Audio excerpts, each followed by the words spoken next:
Hey, what's going on, folks? Welcome back to the Real Legend of Gaming. We are here with Clash Royale, and this is Everything Royale, episode 26. And folks, I gotta admit, this meta is pretty crazy right now.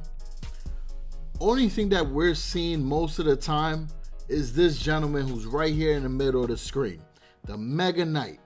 The Mega Knight Inferno Dragon, Skeleton Barrel, Miner deck, or other variations of it has been insane. It's been taking over challenges, it's been taking over tournaments, and I'm even seeing it in the ladder. So in this video, folks, we're gonna do one thing. We're gonna show you a deck that is gonna counter that meta deck right now. And folks, it's powerful, and most of the cards you guys should already have. So we're gonna check out this deck.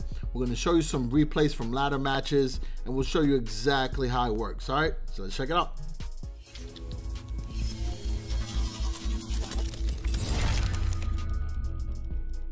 Alright folks, so this first replay, we're going to show you a match against the deck that we described earlier. This one includes the Zappies and the Goblin Barrel. Now, as you know, the Skeleton Barrel and the Goblin Barrel, one or the other is going to bait out your Zap spell. So the whole idea with the deck that we created is to maximize the amount of splash damage troops that we have. So we have the Baby Dragon to do that. We have the Musketeer. Well, she's not really splash, but she can definitely target those troops easily. And then we have the Ice Wizard to do that. Now, to follow up in the air to support, we have the minions and the Infernal Dragon to be able to deal damage to those tanks, along with the Knight.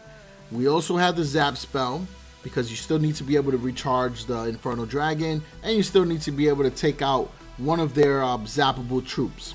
And then we have the P.E.K.K.A, which in most cases, you're going to leave on the side in case you see a Golem or you see a Mega Knight, right? Because the beatdown decks are very prevalent in the meta right now as well.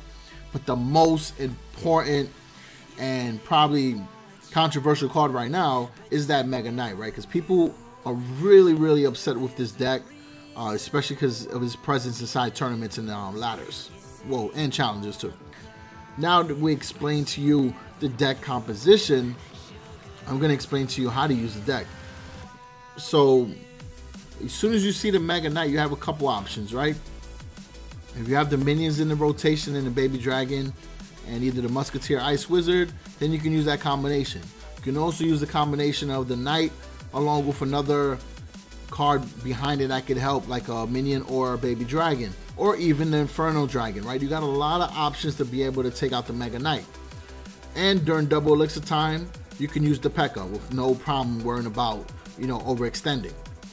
Now, as far as the miners, you can use the Knight to take it out. You can use the minions. You can also use the Musketeer, and you can use the Ice Wizard. You got a lot of options there, right?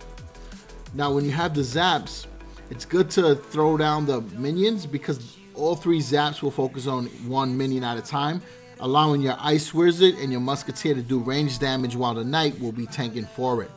It's very important to always have a tank leading your push. So the tanks are going to be either the Knight, the Baby Dragon, or the P.E.K.K.A. Those are the three tanks in this deck. As far as support, always try to follow up with the Baby Dragon, preferably first, only because the Baby Dragon gives you that flexibility of having the splash damage along with being able to attack on the air and not being taken out by the Mega Knight or Skarmy or guards or miner, stuff like that. So you saw that replay there. We counted the deck pretty well. So now the next replay, we're going to do the commentary as if I was playing the match, all right? So let's check that out. Okay, so here goes a similar deck. Now, instead of the Goblin Barrel, in this deck, they decided to use bats. So you see there's still two zappable troops. We're going to play it the same way. So we're going to explain step by step how we do this push. So we start with the Knight behind the tower. Again, Knight is your main tank during single elixir time. We follow up with the Baby Dragon so that we can be able to attack those Zappies. And then we use our minions to take out the Skarmy that falls from the Skeleton Barrel, and then we'll follow up with the Ice Wizard just in case they're able to arrow our minions or zap them. We have another backup troop to be able to do splash damage. And on the right hand side, We have the Infernal Dragon, which we can use defensively, or in most cases when I use this deck, I use it offensively. So we did Infernal Dragon versus Infernal Dragon. They won that battle right there. We used the Knight to kite, bring the Infernal Dragon away from our tower. Before it recharges, going down the middle lane, it does not do any damage, and it also gets hit by our Archer tower. So that's why it's very important to have that Knight, because it is the tank and is also be the card to kite for you. Reason why I use it over the Ice Golem is because I feel that the Knight gives you more options as far as the attacking, and is also very solid against Elite Barbarians, because we cannot pretend that they're still not an important part of the ladder. Now here we go, we use the Ice Wizard and the Musketeer to take out the Infernal Dragon along with the bats, and now we follow up with the Baby Dragon because the Knight is already chipping away with a decent amount of HP in the beginning of that. And now with the Baby Tank, the Baby Dragon will be the new tank for the Musketeer and the Ice Wizard, and we can follow up with the Infernal Dragon because we have a tower lead and we know that they're going to throw down something that we can quickly destroy with the Infernal Dragon's laser beam. And once that Infernal Dragon locks onto a target, we're golden from there. Now it also becomes a crazy cycle deck in double elixir time because all of the troops have either a cost of 3 or 4, so we're able to split that in half and go crazy. Now you have the option of using the P.E.K.K.A. If you don't need to, don't use it, because again, the fact that you're able to cycle through the cards makes it even more difficult to stop the deck. So right here, minions and Ice Wizard, enough to get rid of the skeleton barrel. And once it drops, we have a card on the bottom to be able to defend against the skeletons. Another reason why I like the Knight, because of its range attack. Well, not range attack, but the fact that his sword can attack multiple armies at once. And there we go. P.E.K.K.A. drop down. We're going to destroy that Mega Knight. They stand no chance. So we showed you 2 different versions of the Zap Bait deck that's so popular right now. Okay, so now the next replay. Now this is for folks that might say, well, everybody knows the P.E.K.K.A. counters the Mega Knight. So what if you go up against a P.E.K.K.A. deck? It's not a problem either. We even going to show you a replay where there's a Wizard, which is a great counter against your minions and your Infernal Dragon. We'll show you how it plays out as well. So they drop down the P.E.K.K.A. That's a-okay. We got the Baby Dragon tanking, and look at the Infernal Dragon. Infernal Dragon is gonna lock on, and if they don't have a zap spell, they're in trouble. And we'll follow up with our minions to be able to take out their bats while the Infernal Dragon is still locked on to the P.E.K.K.A. Destroy that P.E.K.K.A.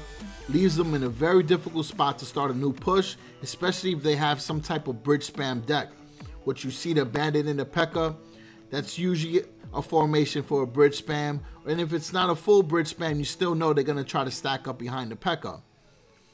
So there goes the Knight. We'll follow up with the Musketeer and the Ice Wizard. The whole objective here is to be able to take out the Wizard, because I do feel that the Wizard has a strong role right now, a lot more than before, but I still think because of the 5 elixir price of the Wizard, it's not used as much as it should be, because the Wizard is very solid, especially right now with this meta too. I didn't use it because of the 5 elixir cost. I'd rather have the Ice Wizard, which only costs 3, and it's pretty effective as well.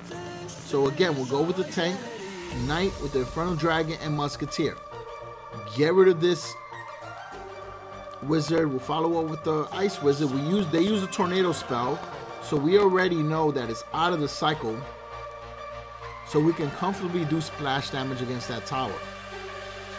And the zaps, I mean, those bats are easily taken out by the Archer tower. No need to waste a zap spell on that. What we will probably use the zap spell is maybe on those fire spirits if we're not able to get there in time, or on the bandit. So there they go. They try to sneak the bandit in. We drop down the Knight. We have a P.E.K.K.A. push on the right hand side, right? So you might say, oh, how do we stop the P.E.K.K.A. if the P.E.K.K.A.'s on the other side? Now the problem, because we got the Knight, the Infernal Dragon, and the Ice Wizard stopping the P.E.K.K.A. while our P.E.K.K.A. is pushing towards the tower.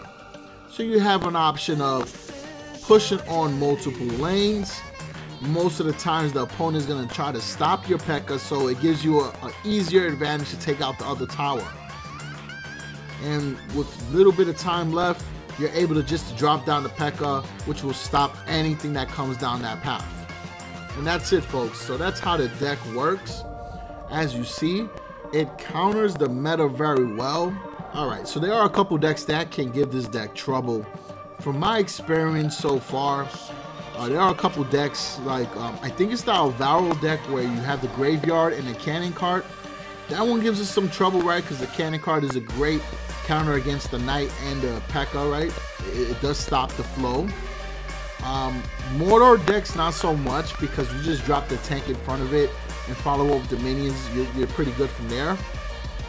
But the graveyard does give trouble, because the Ice Wizard does do a good job of splash damage against the troops. But if they happen to drop down a poison spell, or if they throw a fireball, your Ice Wizard, it leaves you in a tough spot, because the only thing you can really cycle back to is the minions or the baby dragon. And a lot of times it's not easy to cycle that quickly when you're going up against a graveyard.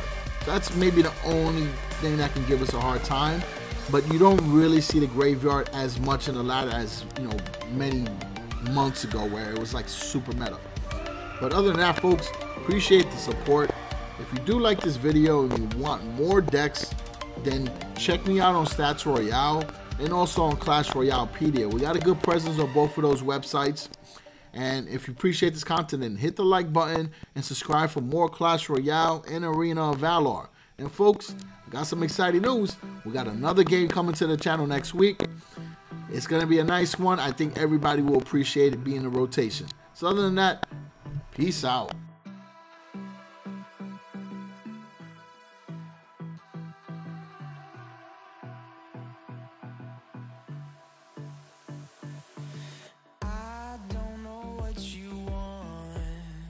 Let's have a